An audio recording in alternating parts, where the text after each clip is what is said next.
I've decided to split the $5 million between my mom and me. This decision came right after my dad's funeral. Bob, who had looked through the inheritance papers without asking, said to me, "Elena, don't be greedy." At that moment, I thought to myself, finally, I can quit my job and be thankful for the old man. But then Bob called him a doddering old man. I couldn't help but blurt out, "Are you talking about my dad?" While ignoring my shock, Bob and my mother-in-law were already excitedly talking about buying a new car and going shopping. With everything going on, I couldn't hold back my emotions any longer. I was about to burst. On top of all the housework, asking for money, and then insulting my dad, I just couldn't live with Bob and my mother-in-law anymore. Holding back my anger, I forced a smile and said, "Sure, feel free to use the money as you and my mother-in-law see fit." I am Alina Anaya, a 40-year-old housewife. Working with my husband, my parents, both doctors, ran a well-known clinic in our hometown. As their only child, I was deeply loved. After finishing Commonwealth School, I got a job at a big pharmaceutical company.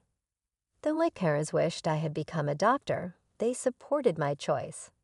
12 years ago, my mother died in an accident, leaving me and my father heartbroken. During that tough time, Bob, who was then my boyfriend, supported me. We met through a friend and got engaged 4 years after my mom's death. Bob worked in the food and beverage sector and earned less than me, but I believed we could face any challenge and be happy together. My dad was very happy for us. When I told my dad about our engagement, he said, "I've heard how Bob has supported you, Alina. Thank you so much. Please continue to take care of her." Bob stood up straight and promised in front of my dad, "I will make her happy." Standing next to Bob, I felt truly happy. The next week, we went to Bob's family home to announce our marriage.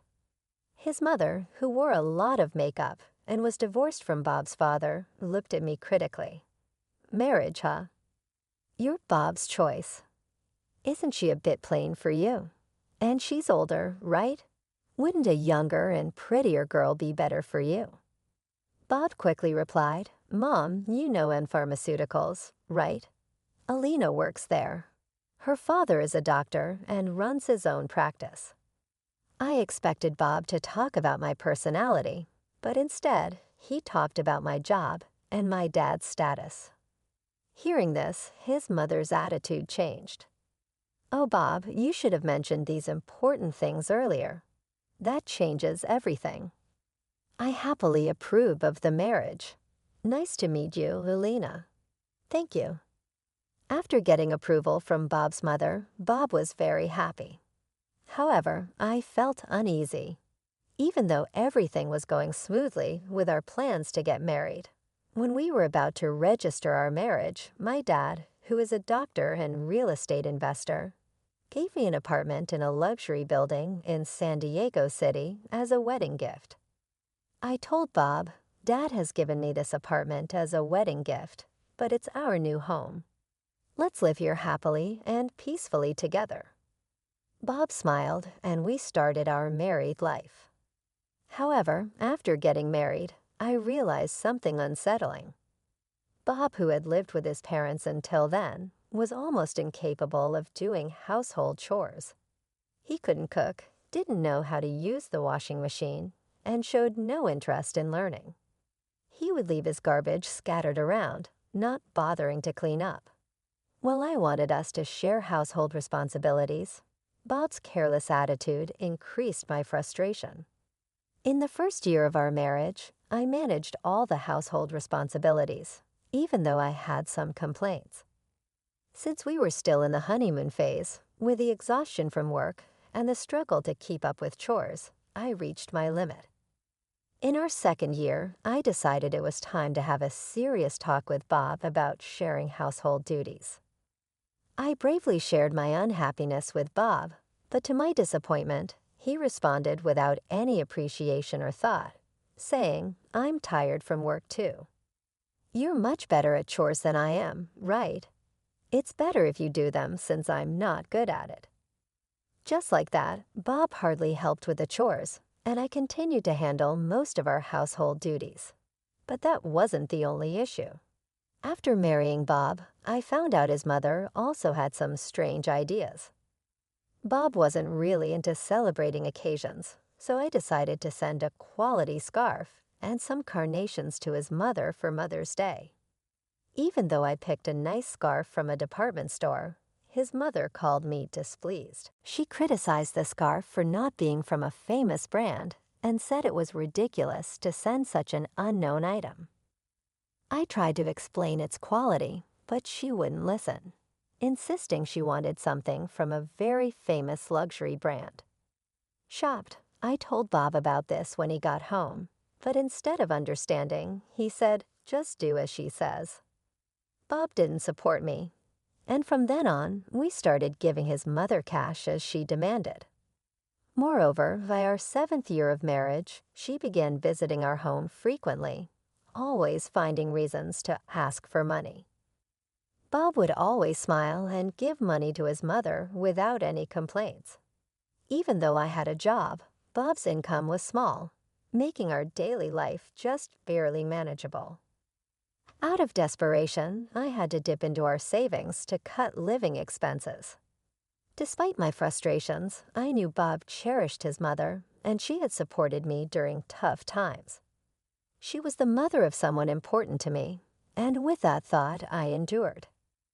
Now, in our 10 years of marriage, I continue to handle all the household chores and keep giving money to my mother-in-law.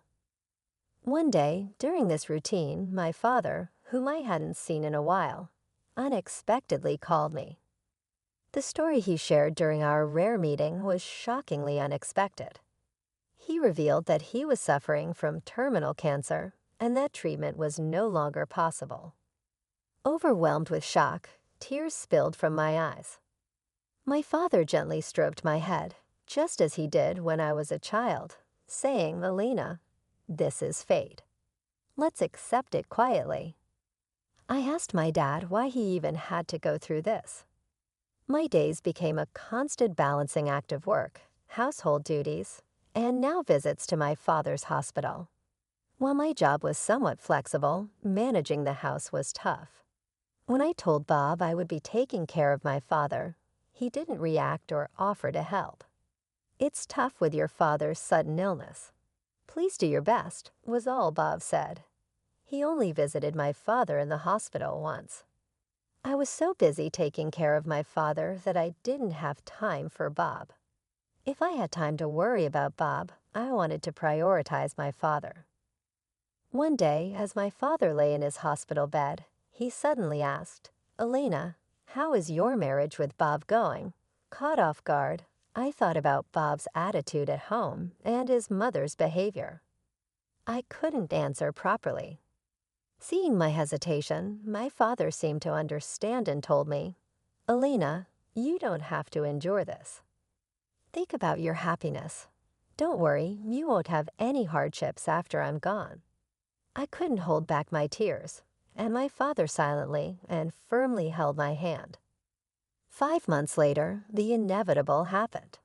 My father passed away quietly, engulfed in immense sorrow. I started arranging the funeral. Bob showed no interest in my grief and didn't help with any of the preparations. Despite this, I was too busy with the funeral arrangements to pay much attention to Bob.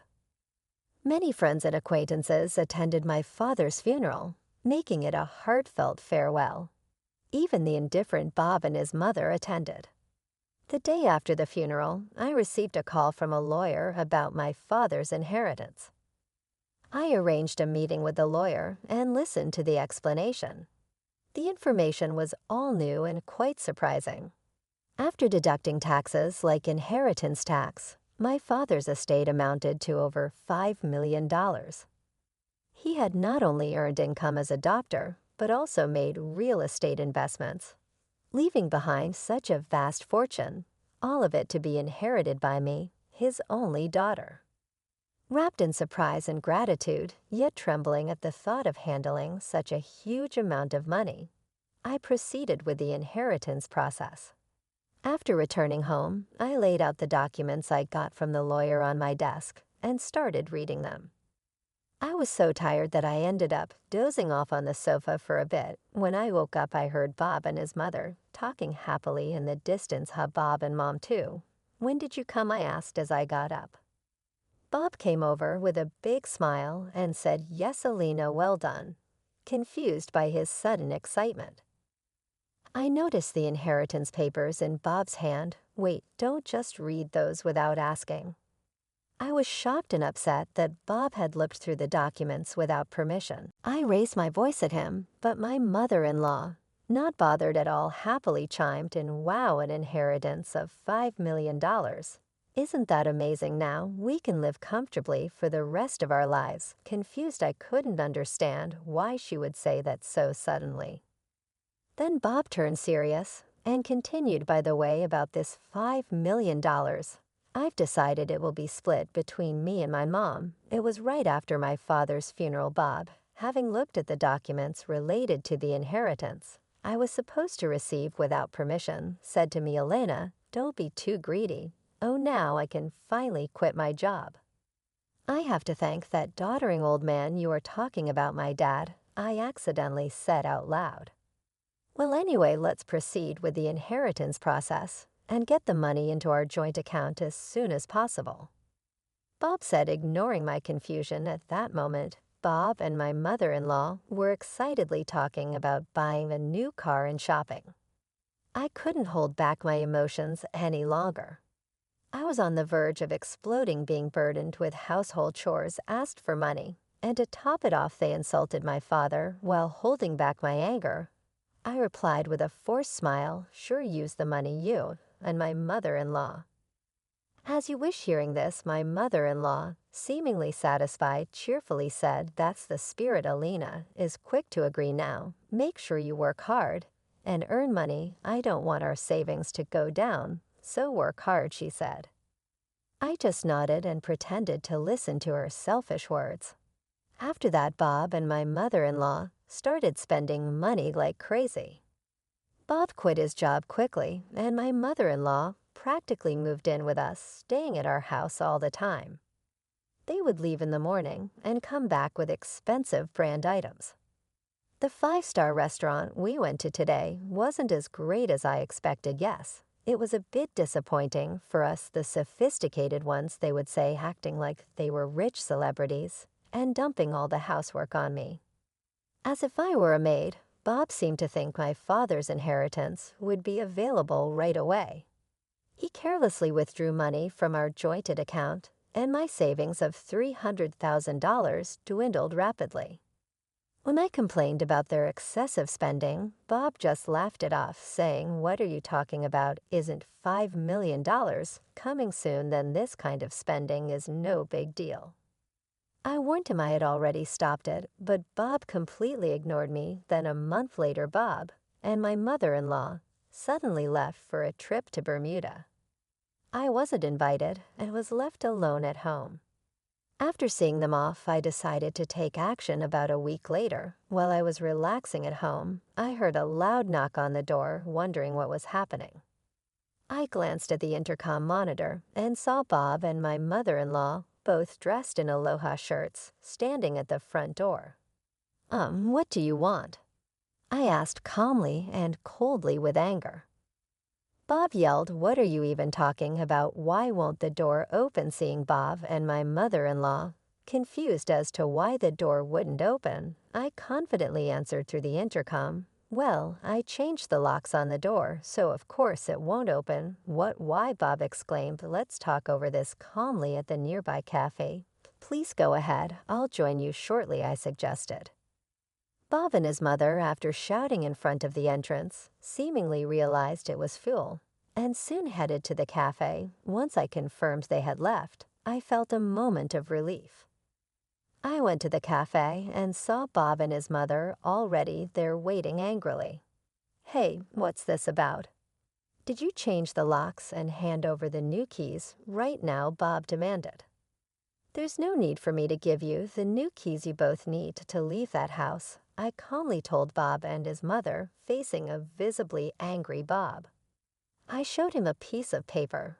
It was a divorce petition. I had already filed out divorce. You're serious about divorcing me? His mother was equally shocked and confused. Alina, why has it come to this? I spoke quietly to the two of them, who were panicking and flustered with the way you've been spending money every day. Are you sure your finances are okay? What money? Of course it's fine, Bob snapped back, spitting as he spoke. Your father's inheritance is coming right there. Should still be over $100,000 in our jointed account. Look, I'll show you right now. Saying this, Bob took out his smartphone and opened the banking app to check the account. Suddenly, his expression changed. What's this? Why is the money gone? It was there just the other day, Bob exclaimed. Hearing Bob's words, his mother also hurriedly looked at her phone, her face showing confusion. I revealed the truth to them as they were panicking, not understanding the situation. Of course, it's gone. I'm divorcing you, so. I moved that $100,000 to my account as part of the property division. What do you mean? Bob's face turned to anger for a moment. But then he smirked as if remembering something. Fine, I'll divorce to then transfer. The inheritance you got from your dad right away, after all property acquired during the marriage, is split half and half in a divorce right. Well, you might be misunderstanding something, I replied. Didn't you know the inheritance I received, even though it was during our marriage, doesn't count for property division? There was a moment of silence between us. Then Bob and his mother's expressions changed drastically. Perhaps they truly believed they would receive part of my inheritance. I was utterly shocked and could only sigh in disbelief at the unfolding situation. No, that can't be true, I muttered under my breath. But the truth of the matter was glaringly clear. Her face turned red with a mix of denial and anger. Please check for yourself, I said with a mocking tone that I couldn't quite mask. Bob immediately started frantically searching on his smartphone, desperate to prove me wrong as he scrolled through the legal texts online, and his face fell. What's this? Why is the money gone? It was there just the other day, Bob exclaimed, hearing Bob's words. His mother also hurriedly looked at her phone, her face showing confusion. I revealed the truth to them as they were panicking, not understanding the situation. Of course, it's gone. I'm divorcing you, so I moved that $100,000 to my account as part of the property division. What do you mean? Bob's face turned to anger for a moment. But then he smirked as if remembering something. Fine, I'll divorce to then transfer.